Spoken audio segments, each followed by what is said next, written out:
done for the week and maybe 1 week to go. That's what we just heard from the judge in Trump's hush money case after a slower day of testimony. They were analyzing phone records. A paralegal took the stand, even a Verizon employee. Can you hear me now? Well, you didn't hear from Stormy Daniels because her testimony wrapped up, and it was definitely combative and salacious. But as for today, in former President Trump's historic criminal trial, former White House aide Madeleine Westerhout continued her testimony after breaking down on the stand yesterday. We also heard from Jaden Jardim Schneider and Georgia Longstreet, both paralegals for the Manhattan District Attorney's Office. And then there was Jenny Tomlin, an employee for Verizon. The only key witness left for the prosecution, though, Trump's former lawyer and fixer, Michael Cohen, who made that $130,000 payment to Stormy Daniels, who, as you know, is at the center of this case. We've got team coverage leading us off on this rare Friday afternoon where trial actually wrapped early. Senior investigative correspondent Aaron Katersky is outside court.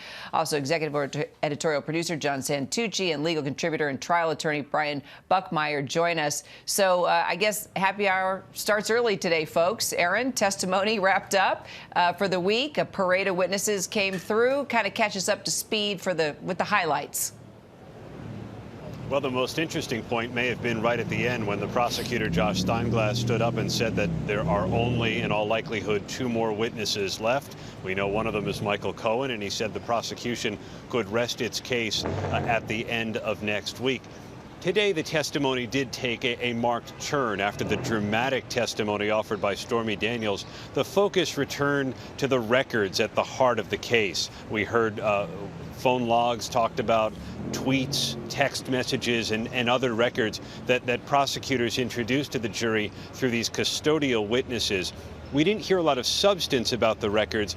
All of them are likely to come up when Cohen testifies next week, including a series of tweets from Donald Trump in 2018, about 4 months apart. In April of that year, he was praising Michael Cohen as someone he respected.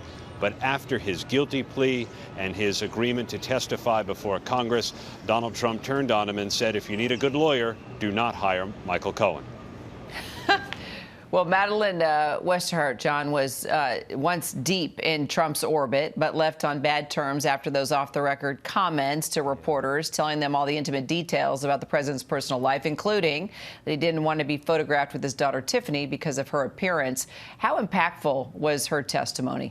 Her testimony was interesting, I think, on several fronts, right? As far as for the prosecution was concerned, Kira, she was the connective tissue, right? She was the one that would receive those FedEx envelopes that were shipped down from Trump Tower that included those checks, the checks that Donald Trump himself signed that were the reimbursement payments to Michael Cohen for the $130,000 that was paid to Stormy Daniels to keep her silent leading up to the 2016 election. Now, for the defense, as a character witness, Madeleine was actually pretty good for them, too, because she talked about Donald Trump being a good boss, talked about how much she enjoyed working for him, talked about, even the way that she was fired, said she learned a lesson because she, in her words, spoke out of turn about something. So I think all in all, she was actually quite interesting in her testimony from both sides of it. And I think what we've now seen today between where Madeleine ended and the custodial witnesses that have been on the stand, it is all setting the table for Monday and Michael Cohen. All right, let's talk about those custodial witnesses, Brian. We heard from a number of them talking about phone records, video footage, logs. What's the state's strategy trying to do here, and what stood out to you? Well, it's similar to what John is saying. We are setting the stage for Michael Cohen's testimony. Instead of having Michael Cohen being an individual who is participating in some of these phone calls and these logs, bring in the evidence in his case, what the prosecution is choosing to do instead is have other witnesses bring forward those text messages, those phone calls. And I think what the strategy here is that Michael Cohen, whose credibility is going to be attacked left, right, and center, says one thing and then is corroborated by another thing. And the prosecution is going to try to present that to the jury and say, like, look, see, he's telling the truth. Yes, we told you that he was a liar. In other instances, he might have even been found guilty for lying in many ways. But in this topic, he's telling the truth. So I think that's the plan and the strategy from what we've seen from custodial witnesses and how we're going to move forward in this case. All right, Aaron, what are you just finding out about Alan Weisselberg? Well, Alan Weisselberg is not here. He's in prison after he pleaded guilty to committing perjury. when he testified in the civil case down the block involving former President Trump. And the attorneys, the judge, are discussing how to deal with his absence before the jury because his name keeps coming up. He was crucial in setting up the hush payment to Stormy Daniels, at least how to pay for it, according to Michael Cohen and according to prosecutors. And they're trying to figure out how to account for his absence and whether they could bring his severance agreement, for example, before the jury. Would that offer a proper explanation? The defense certainly doesn't want that before the jury. And now they're talking about how to deal with Michael Cohen himself. We know that former President Trump has been under a limited gag order that prevents him from attacking Cohen and other witnesses. The defense wants a gag order on Michael Cohen because he's been online, as ABC News has previously reported, saying disparaging things about the former president that Trump is not allowed to respond to. So the defense would like the judge to put a muzzle on Michael Cohen, at least for the weekend, before he comes here to testify.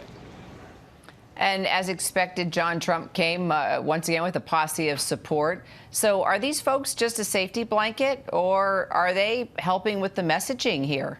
Well, it's a bit of both, right? I mean, he's got a couple campaign officials in the courtroom with him today, one of which is Susan Wiles, who is the de facto campaign manager for Donald Trump's 2024 campaign. Jeanine Pirro, the Fox News commentator currently, but former longtime Westchester County District Attorney, who Donald Trump's husband, he pardoned. That was his last act as president here, as you might recall, right before power was handed over to Joe Biden in 2021.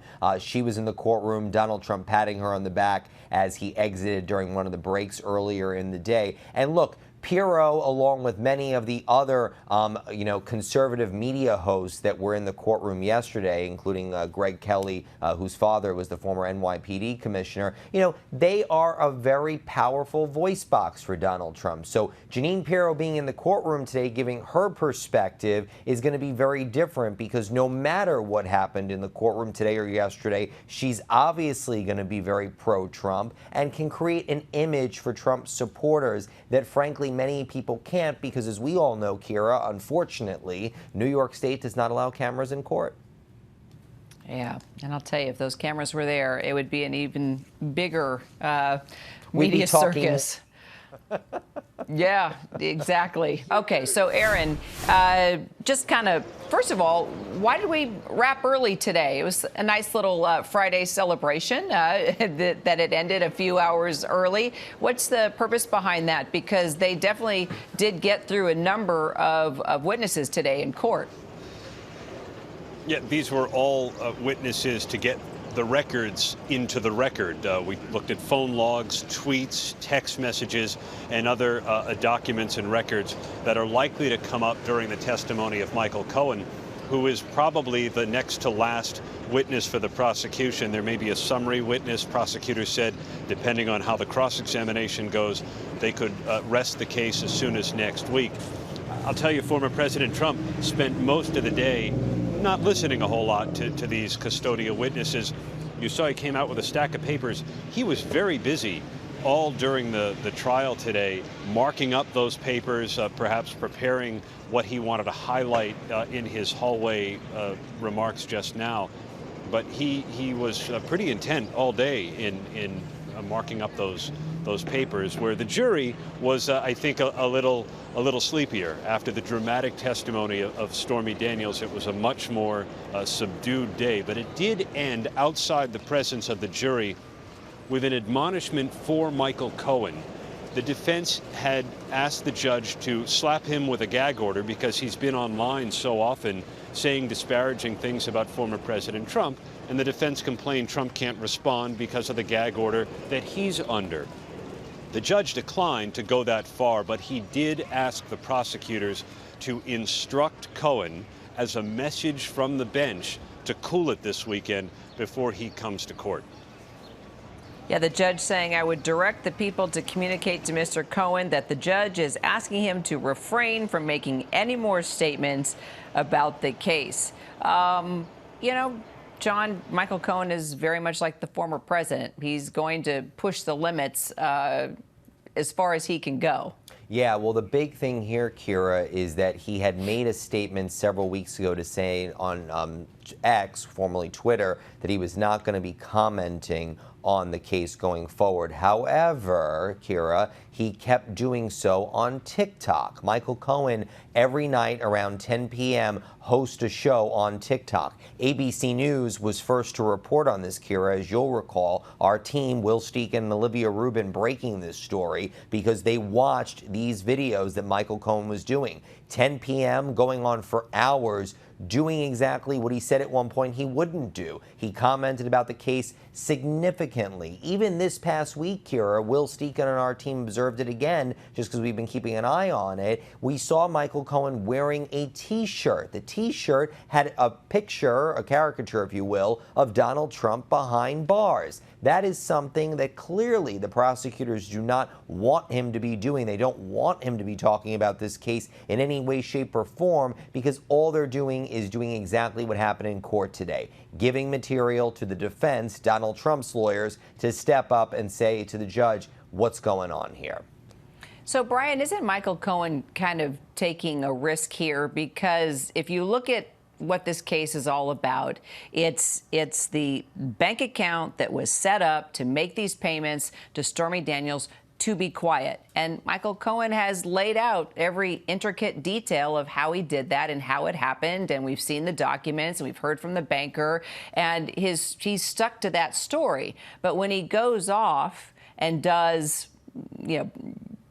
creates these antics like he's been doing, doesn't that hurt his credibility more than help him, no matter what kind of facts he has?